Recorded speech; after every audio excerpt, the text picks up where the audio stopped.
حضرت فضیل بن عیاض رحمۃ اللہ علیہ ڈاکو تھے، اور نیلے ڈاکو نہیں تھے، ڈاکوؤں کے سردار تھے۔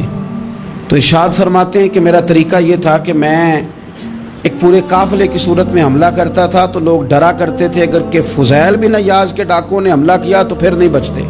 ایک دن گزر رہا تھا تو ایک قاری صاحب آیت پڑھ رہے تھے، لا تقنطوا من رحمت اللہ، اللہ کی رحمت سے کبھی نا امید نہ ہونا، ان اللہ یغفر الذنوب جمیعا، بے شک وہ سارے ہی گناہ معاف کر دے گا۔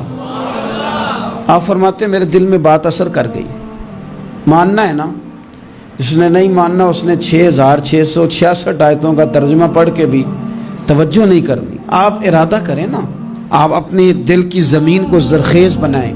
فرماتے ہیں میں فوراً وہ آیت سنی تو میں رویا، اور میں وہ حافظ صاحب کے پاس چلا گیا، ان سے اجازت لی، ان کے کمرے میں داخل ہوا۔ میں نے کہا آپ نے ابھی آیت پڑھی ہے کہ اللہ سارے گناہ معاف کر دے گا؟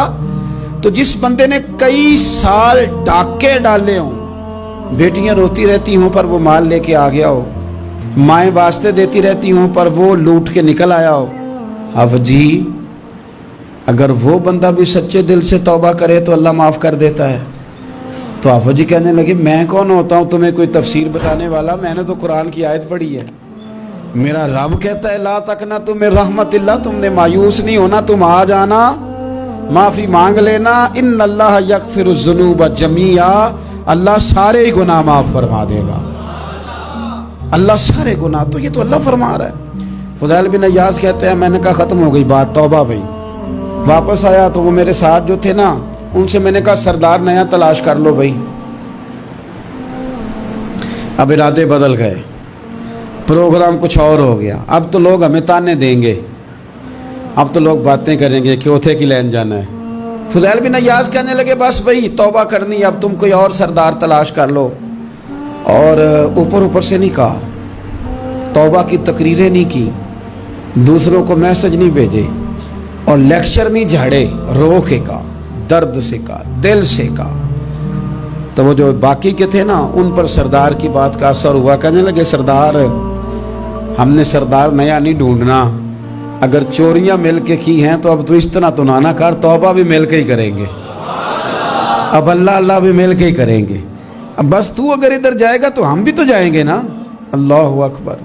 فضیل بن عیاض کہتے ہیں ظاہر ہے مال لوٹا کرتے تھے، میں نے مسئلہ پوچھا علماء سے تو انہوں نے بتایا کہ یہ تو حقوق العباد کا مسئلہ ہے، جو لوٹا ہے وہ تو واپس کرنا ہی پڑے گا۔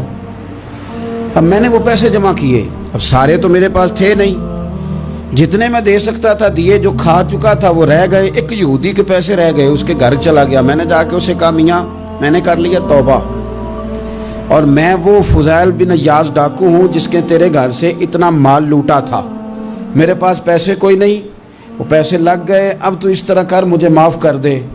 وہ کہنے لگا نا جناب، یہ بھی کبھی کبھی ہوتا ہے، لوگ نا شرافت کو بزدلی سمجھ لیتے ہیں۔ فضیل بن عیاض سے کہنے لگا میں تو پیسے لوں گا، ایسے تو نہیں معاف کرتا۔ آپ فرمانے لگے پیسے تو کوئی نہیں، یہ سچی توبہ ہے۔ وہ کہنے لگا پھر اس طرح کرو، میری اونٹوں کو چارہ ڈالو، پیسے پورے ہوئے تو چلے جانا۔ کل ڈاکو تھے، ابھی وہ تلوار چلانی آتی ہے، نیزہ چلانا آتا ہے، ڈٹنا آتا ہے، اعصاب مضبوط ہیں، مسئلہ کوئی نہیں، لیکن توبہ سچی کی ہے نا، یہ سچی توبہ والے لوگوں کا طریقہ ہے۔ اس سے کہہ سکتے تھے کہ جا آج تو لب دینی لے لے، تجھے کہا معاف کر دے، تو تیار ہی نہیں ماننے کو۔ حضرت فضیل بن عیاض کہنے لگے اگر اونٹوں کو چارہ ڈالنے سے تو معافی دیتا ہے نا، تو میں تیرے اونٹوں کو چارہ ڈالنے کو بھی تیار ہوں۔ کیوں کہ راضی اللہ کو کرنا ہے، اپنے ضمیر سے بوجھ اتارنا ہے، بندوں کے سامنے سرخرو نہیں ہونا، اللہ کے حضور ہونا ہے۔ توبہ کا مطلب ہے رب کوئی بارگاہ میں سرخرو ہونا، بندوں کے سامنے نہیں۔ حضرت فضیل بن عیاض سے کہنے لگے ڈالیں گے تیرے اونٹوں کو چارہ، کیوں نہیں ڈالنا۔ 2-4 دن چارہ ڈالا تو وہ یہودی ایک دن کہنے لگا کہ یہ نا ٹھیکریوں سے بڑی ہوئی تھیلی ہے، یہ تو ذرا اٹھا کے لا۔ حضرت فضیل بن عیاض نے اٹھا کے اسے دی، جب اس نے کھولی تو اشرفیوں کی بھری ہوئی تھی۔ تو آپ فرمانے لگے تو کہہ رہا تھا ٹھیکریاں اٹھا کے لا۔ کہنے لگا میں تورات بڑی پڑھتا ہوں، عالم ہوں، میں نے تورات میں پڑھا تھا کہ مسلمان جب سچی توبہ کر لیں گے نا تو رب ٹھیکریوں کو بھی سونا بنا دیا کرے گا، پھر یہ مٹی کے ڈھیلے اشرفیاں بنا کریں گے۔ تو میں نا تیری توبہ چیک کر رہا تھا، یہ اس میں نے روڑے بڑے ہوئے تھے، لیکن تو اٹھا کے لایا، تو تیری توبہ بھی سچی ہے اور تمہارا دین بھی سچا ہے۔ اب اس طرح کر، معافی اس شرط پہ دوں گا کہ مجھے کلمہ پڑھا تاکہ میں بھی مسلمان ہو جاؤں۔